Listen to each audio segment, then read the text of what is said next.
From now on, my full-time job is finding a guy who's going to take care of me. Hello everyone and welcome back to the MSD channel. We're back with Hoe Tactics, Chapter 12, Exit Strategy.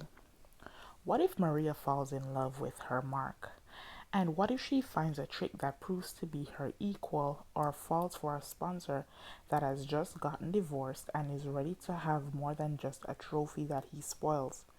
You can't predict which way the heart will lead you, but you have to keep this strictly business.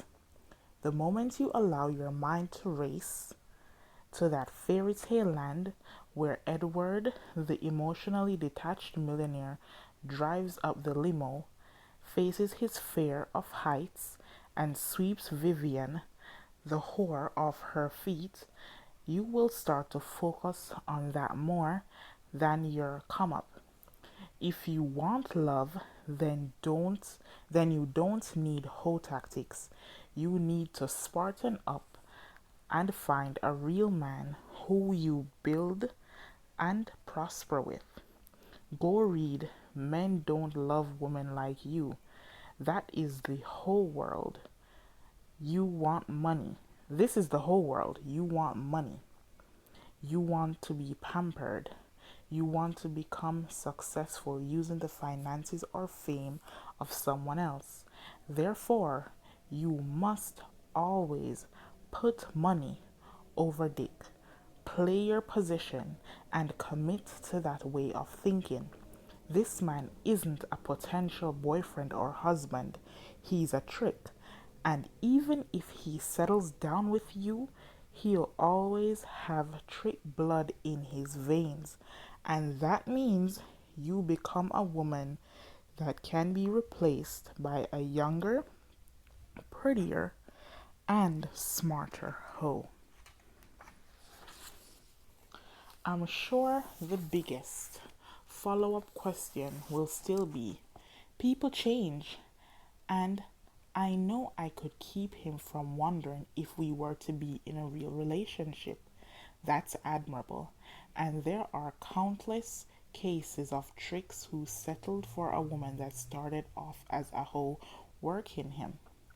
Hoes do evolve into housewives like those I wrote about in Solving Single because they are real people that have skill sets that will always make them fun to be around, regardless if they are on the clock or retired.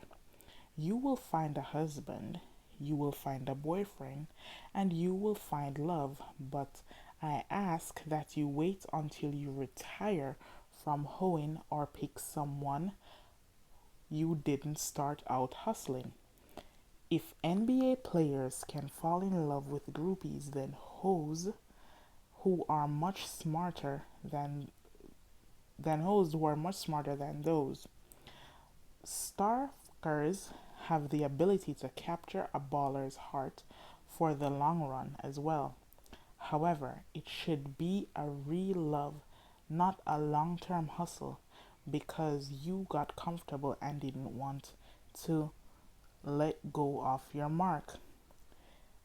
Chapter 18, How to Go from Hoe to Housewife, covers this best case scenario, retirement.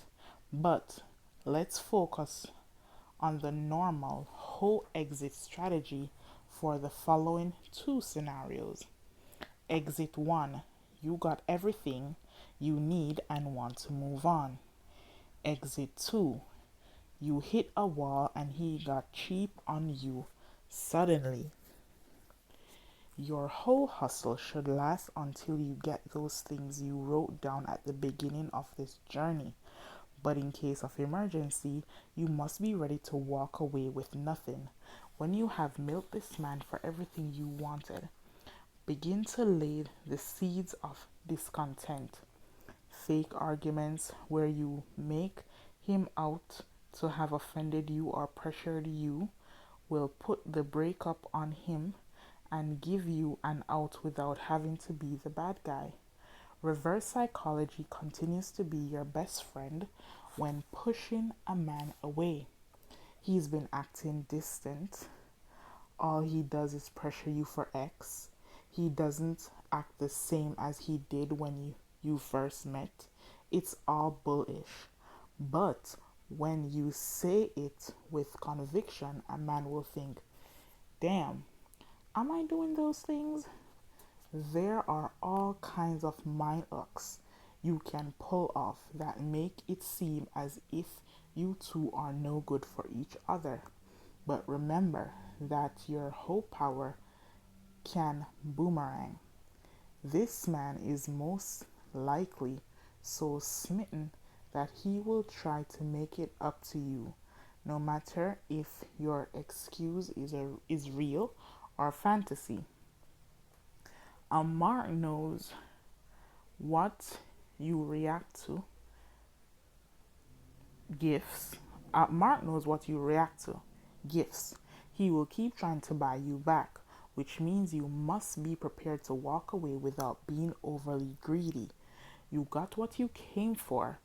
Just because he's dangling a matching Rolex, if you stay, doesn't mean you circle back. If you circle back once, you will do it twice, and at that point, a man knows he has power over your exit.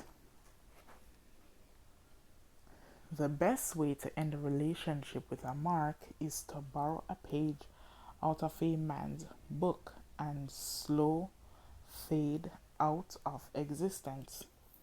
You've gotten busy with work, you're going through family troubles, or the classic excuse that you need space.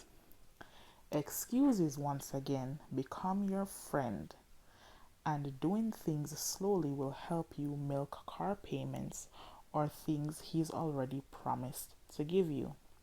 Eventually, he'll stop helping you out altogether.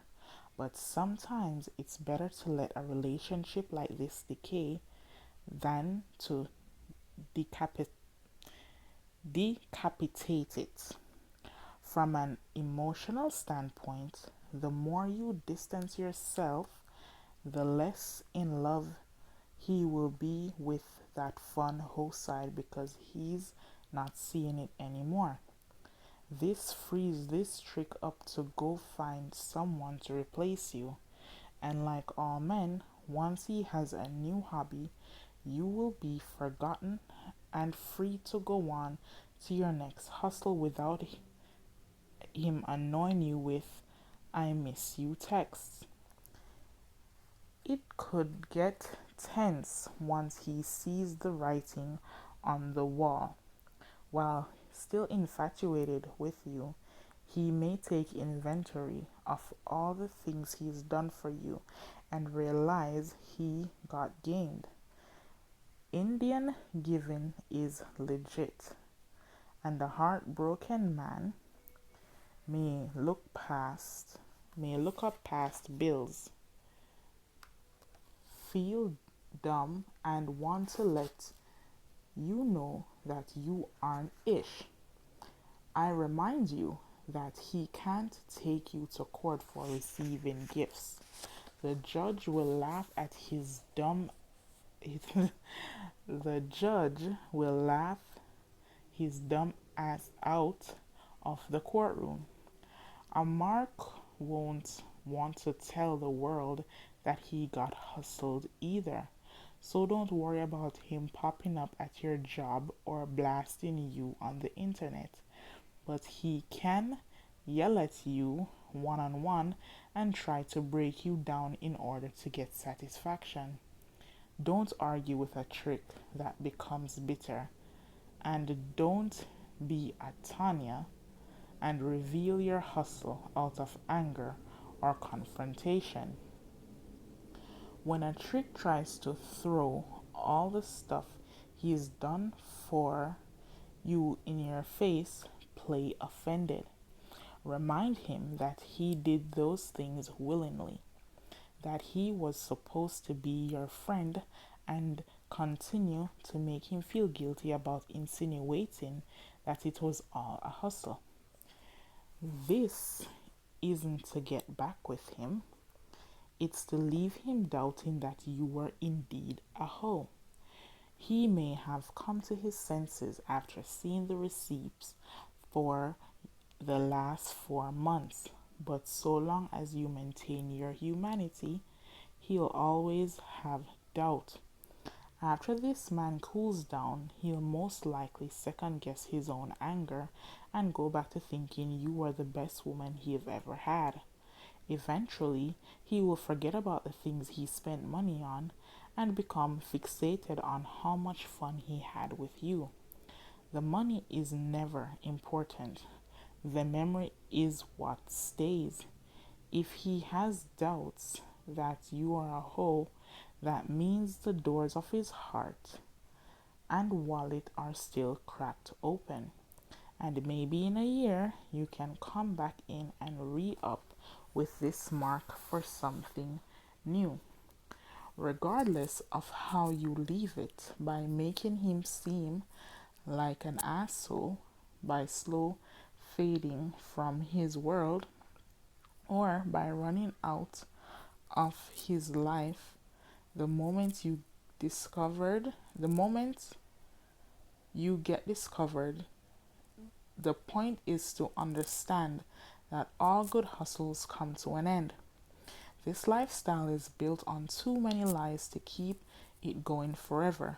Don't get greedy and don't revert to a lovesick basica who wants to turn a mark into a long-term savior.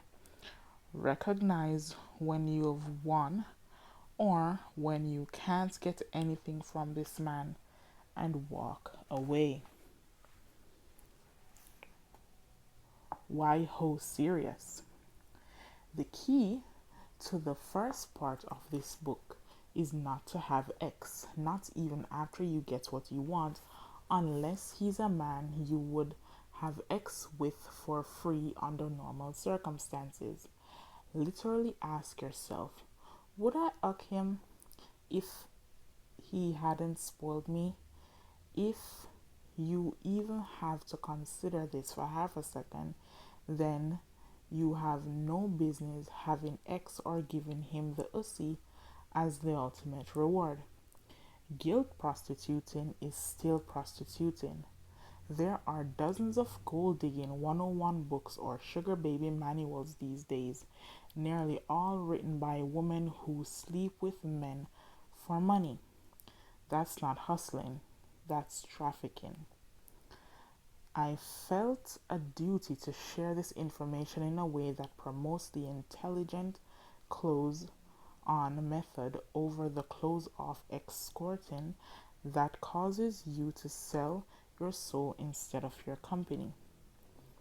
Men will only give so much without getting what they want, but the genius of hoes, not an oxymoron, is that they move so silently, is that they move so stealthily, pardon me, that by the time a man realizes what's going on, they have already won and moved on. This part of the book is all you need to achieve your mission.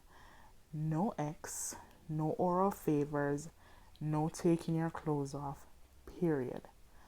As we move into the second part, things become more actual oriented because most women aren't disciplined or they reach a level where they no longer feel like making excuses about X. Having X can get you a lot more over a longer period, but it's a gamble, dependent on how good you are in bed.